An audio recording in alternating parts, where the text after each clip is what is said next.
el fenómeno de la pobreza, cómo entender esto a través de los años, no solamente en el cortoplacismo, no solamente a través del resultado de 2, 3, 4 años o de un sexenio, sino cómo tiene que resolverse y tiene que verse una fotografía mucho más panorámica acerca de la pobreza en nuestro país. Y sobre todo, ya es tiempo de hablar del tema de la movilidad social también como una variable indispensable. Y me da muchísimo gusto que nos acompañe esta mañana Gonzalo Hernández Licón, un querido amigo. Gonzalo, gracias por estar con nosotros. Qué gusto saludarte como siempre, ¿eh? Te seguí a lo largo de estos últimos días con la pasión desbordada también por la selección. Exacto. Un ojo al gato y otro al garabato. Un ojo al gato, otro al garabato, un ojo a la selección y otro a Nexos, por lo menos yo lo tenía así.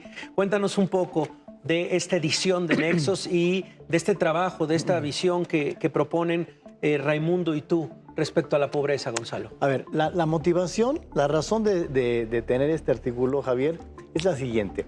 Cada vez que hay cifras de pobreza, cada 2 años que las publica ya sea el Coneval o el INEGI ahora, se hace una discusión interesante, muchas veces politizada, ¿no? Siempre. Porque la palabra pobreza, el indicador pobreza, es súper emocional políticamente, y si baja la pobreza, el gobierno dice sí, la bajamos, y la oposición dice no es cierto, y yo la bajé más que tú. En fin, se arma una discusión más bien política. Sí. Y lo que quisimos hacer fue ver la pobreza en 75 años para decir, a ver, veamos qué hemos hecho en todo este tiempo, qué hemos hecho bien, no importa en qué gobierno, no importa en qué color del partido, qué nos ha faltado sin importar el gobierno.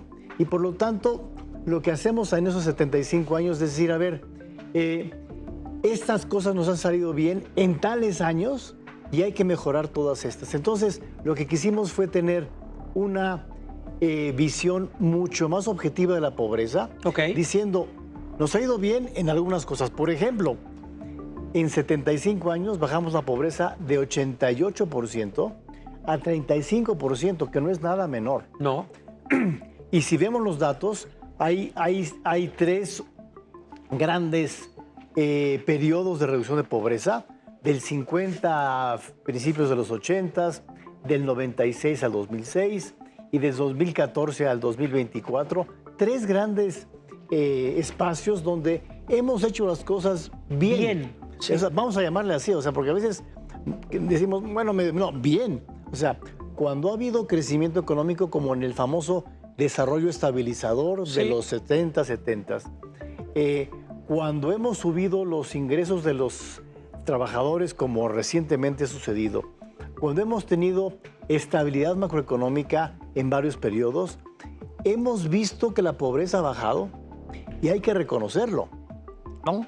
Entonces, y por supuesto también hemos visto que hay cosas que no han funcionado y que siguen sin funcionar. A ver, vamos a esa parte. Como la movilidad social. Exactamente, el tema de la movilidad social, que me parece que es algo que se repite en este ensayo, en este trabajo que hacen. Explícale a la gente a qué te refieres con movilidad social. Mira, todo el mundo tenemos ganas de mejorar. Sí. Todo el mundo tenemos ganas de decir, a ver, hoy gano tanto, quiero ganar tanto más mañana. Todos. Hoy tengo tal educación, quiero tener mejor educación. Sí. Todo el mundo queremos mejorar, ¿no? El gran problema, Javier, es que hay unos que podemos y otros no, u otros no tanto. Te doy un dato. 7 de cada 10 mexicanos y mexicanas que nacen en familias con ingresos muy bajos no salen de la pobreza toda su vida. 7 de cada 10. Exacto. Uf. O sea, esas personas tienen muy poca movilidad social. Es decir, no se mueven hacia tener una mejor vida, no salen de la pobreza, no pueden mejorar como lo hemos hecho algunos.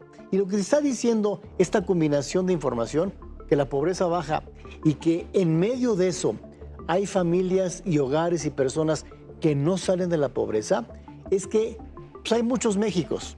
El México de quienes nunca hemos entrado a la pobreza. El México de quien entra a la pobreza y puede salir. Y el México de quien nace y está en la pobreza por muchos, muchos años. Y ese México es el que hay que darle todo el apoyo por 2 razones, ¿eh? Uno, al menos 2 razones. Uno, justicia justicia distributiva, digamos, Ok. seamos un país con canchas parejas para todos. Y segundo, igualmente importante, México podría crecer más económicamente si más personas se incorporan de lleno a la actividad económica. Tú imagínate que las mujeres no participaran en la economía. Sí. Tendríamos una economía que crece menos porque menos gente participa. Si más personas participan activamente y agresivamente, como el resto de la población, podríamos tener un país que crece más. Hoy el crecimiento económico de México está muy cercano a cero. Cero. ¿No? Sí.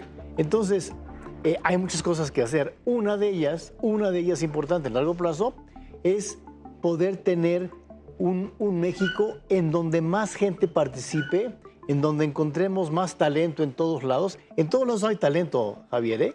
En todos lados hay talento.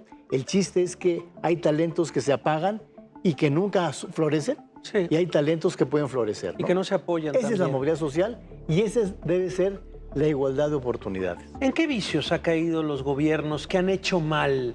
¿Cómo han entendido esto? ¿Por qué nos hemos estancado en ciertos periodos? ¿Hacia dónde caminamos también? Te doy un ejemplo.